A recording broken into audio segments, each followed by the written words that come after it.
Hello once again everybody. Today we're going to be talking about something that I've seen and heard of happening many times, and you probably have as well. Cinema grouping. I'm Jed, and this is Fact Rant.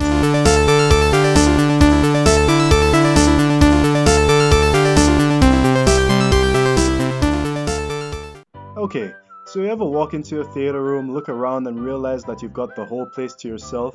I mean, the place is virtually empty, so you walk up to the back, go into your own little corner, get comfortable, yada yada yada, and then another person comes in. It's really no big deal, right? Well, that is until they begin to look in your direction and start walking towards you. Closer, and closer, and closer. All the while you're in denial that they would do something so criminal as to leave the endless sea of seats that are available and come and sit right next to you. Really, look at this. This actually happens. Are you serious? Don't you see all these things? Look at So, what is the driving force behind this seemingly unholy act? Why do people cinema group? Well, first off, there's not really a name for it. It's just that awkward thing that happens a lot in the cinema, so we'll just call it cinema grouping for now.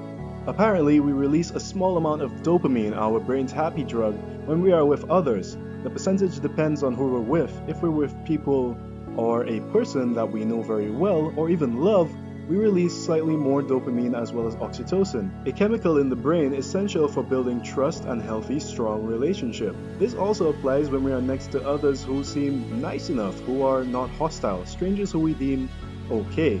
And we're more likely to deem people okay in a commercially advertised chill environment such as the cinema. Let's think about it. Long ago, our ancestors knew that there was strength in numbers, which is why they went hunting together, lived in camps together, and so on. This could be a group mentality or evolutionary trait that we still subconsciously display by wanting to be next to others, close to others. Now, there are some facts that support the concept of a prevailing group mentality and may help clarify cinema grouping. Studies have shown that we as humans like to feel as though we're a part of a larger group, something bigger than ourselves, that we can associate with, a place where we belong. Some of these groups are more permanent than others, such as one's friend circle, while some are mainly temporary, such as sitting next to people in a waiting room and establishing yourself there. You ever walk into a small room full of people and the majority look at you for a brief while? It's all awkward until you sit down and become part of that temporary grouping. And funny enough, look suspiciously at the next person who walks in with everyone else.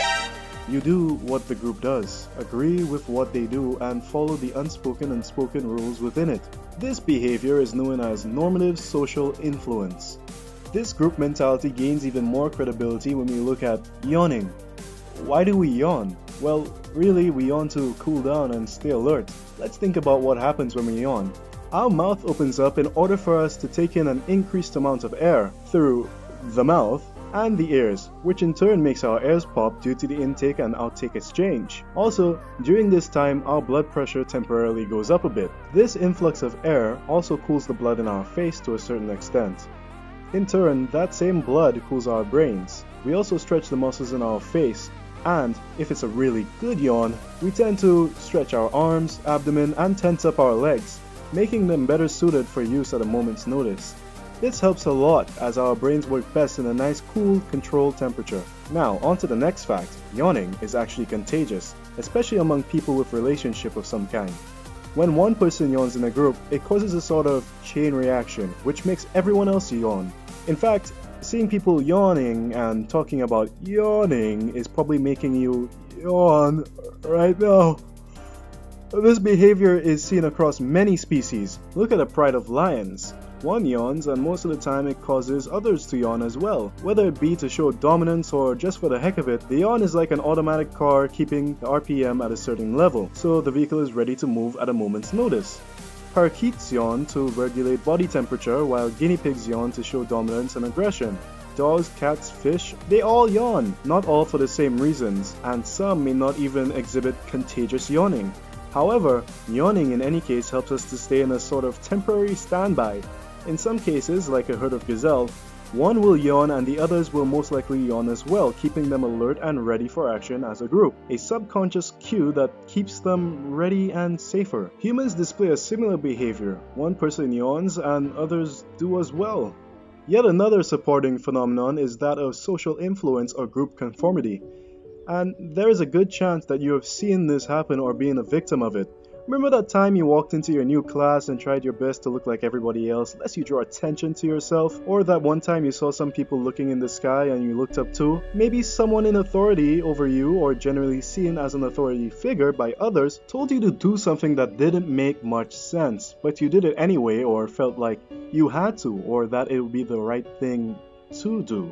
We do this all the time. We follow all social norms to better fit in and live life like everyone else. You know the rules of the bus. Hop on quickly, find a seat that's not too close, not too far from anyone if you can. Be quiet. Be cool. Don't look at others for too long or at all, and if you do, be very discreet and make it a glance. And for the love of God, don't talk to anybody.